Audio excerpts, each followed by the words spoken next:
ఈ రోజుల్లోనే ఎండలు మండిపోతున్నాయి బయట. అలాంటి సిచ్యువేషన్లోనే ఇలాగా పల్లెటూరు అసలు ప్రపంచానికి సంబంధం లేనట్టుగా వచ్చేసి ప్రశాంతంగా ఒక పెళ్ళి జరుగుతుంటే అక్కడ భోజనాలు వడ్డిస్తుంటే ఆ పచ్చని వాతావరణం చూస్తూ అలా భోజనం చేస్తూ అలాగా భోజనం చేసిన తర్వాత నది వైపు వెళ్తే ఎంత హాయిగా ఉంటుంది చెప్పండి. హలో ఫ్రెండ్స్, ఈరోజు ఒరిస్సా బార్డర్లో ఉన్న పెళ్ళికైతే వెళ్ళాము చుట్టాల ఇంటికి. చాలా చాలా బాగుంది. కానీ అక్కడ మైనస్ పాయింట్ ఏంటంటే సిగ్నల్ పనిచేయదు, ఏమీ పనిచేయదు, ఏ సిమ్ కార్డు కూడా. కానీ అన్లిమిటెడ్ బ్యూటీ ఉన్నదండి అక్కడ. మీరు చూస్తున్నారుగా ఎంత బ్యూటీ ఉన్నదో. ఇప్పుడు ప్రజెంట్ మధ్యాహ్నం అయింది, 1 గంట టైము. కానీ బయట వైపు చూస్తే అసలు ఎండ లేదు. పక్కనే చిన్న కాలువ లాంటివి ఉన్నది. అటుపక్క పొలాలు, ఇంకా కొండలు, పచ్చని వాతావరణం అయితే ఉన్నది, పంటలు. చాలా చాలా బ్యూటిఫుల్గా ఉందండి. ఇంత బ్యూటిఫుల్గా ఉండే ఇక్కడ ఎన్ని వెరైటీలు చేశారో చూడండి.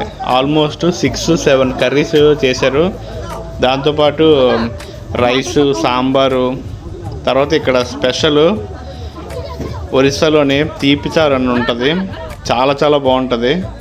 అలాగే బిర్యానీ చేశారు, ఇంకా చాలా వెరైటీస్ అయితే చేశారు. ఇవన్నీ కూడా ఇక్కడ పండించేవి. అలాగే వీళ్ళ రైతుల ద్వారా ఉంటుందో అక్కడ నుంచి సేకరించినది మాత్రమే, బయట నుంచి కొనేది ఏటీ లేదండి. ఎంత చాలా బాగుంటుందంటే ఇది మందస దగ్గర సాపకోట అనేసి ఒక పల్లెటూరు. చాలా చాలా బాగున్నది. అక్కడ మా అన్నయ్య గారు మ్యారేజ్కి అయితే వెళ్ళాం. మా అన్నయ్య గారి అబ్బాయి మ్యారేజ్కి. చూస్తున్నారుగా రైస్ ఐటమ్స్ ఇటుపక్క పక్కన పెట్టారు. చాలామంది వచ్చారు. చాలా చాలా బాగుంది. మీరు అక్కడ చూపిస్తాను చూడండి. అలా తీసుకుని వెళ్తే ఏ ఐటమ్స్ ఉన్నాయో ఒక్కొక్కటిగా చెప్తాను చూడండి. ఆల్రెడీ ఇప్పుడే జస్ట్ స్టార్ట్ అయింది, 12:30 టైం అయింది, ఇప్పుడే స్టార్ట్ చేశారు. అగో అక్కడ పక్కన ఉన్నది మా అన్నయ్య గారు. చూడండి, చిన్న పిల్లలు కూడా చాలా చురుగ్గా పనిచేస్తున్నారు. హల్వాతో స్టార్ట్ చేశారు. హల్వా చాలా చాలా బాగుంది, డ్రై ఫ్రూట్ హల్వా అది. ఇంకా బిర్యానీ, ఇంకా రైతా, కచింబరు. ఇదేమో కొమ్మిచానగల కర్రీ. ఇది ఈ పక్కన చూసారు కదా, దీన్ని గొంట తరకారీ అంటారు ఒరియాలోనే. ఇది చూసారా మష్రూమ్ కర్రీ, అది పక్కన ఉన్నది చూడండి. మష్రూము, ఇంకా ఫ్రై, ఇంకా ఆలు దమ్ము. చాలా చాలా చాలా బాగుందండి. అప్పుడే స్టార్ట్ అవుతున్నారు. ఫ్రెండ్స్, మీకు ఎలాంటి అట్మాస్ఫియర్ నచ్చితే లైక్, షేర్, సబ్స్క్రైబ్ చేసుకోండి. ఇంకా ఇటువైపు కూడా చూపిస్తాను ఏమేటి ఉన్నాయో. అటుపక్క అలా కొంచెం ముందుకు వెళ్తాను. ఎంత బాగుందో ఒక్కసారి పల్లెటూరు, పక్క పల్లెటూరు ఎలాగుంటుందో మీకు ఇప్పుడు చూపిస్తాను. Without noise. అంటే కాసేపు అయిన తర్వాత నేను మొత్తం మాట్లాడడం ఆపేస్తాను. ప్యూర్ ఆ పల్లెటూరు, ఆ పచ్చదనం, ఇంకా సౌండ్స్ అయితే వినండి ఎంత బాగుంటుందో.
పల్లెటూరులోని మ్యారేజ్ ఎలా చేసుకుంటారన్నది.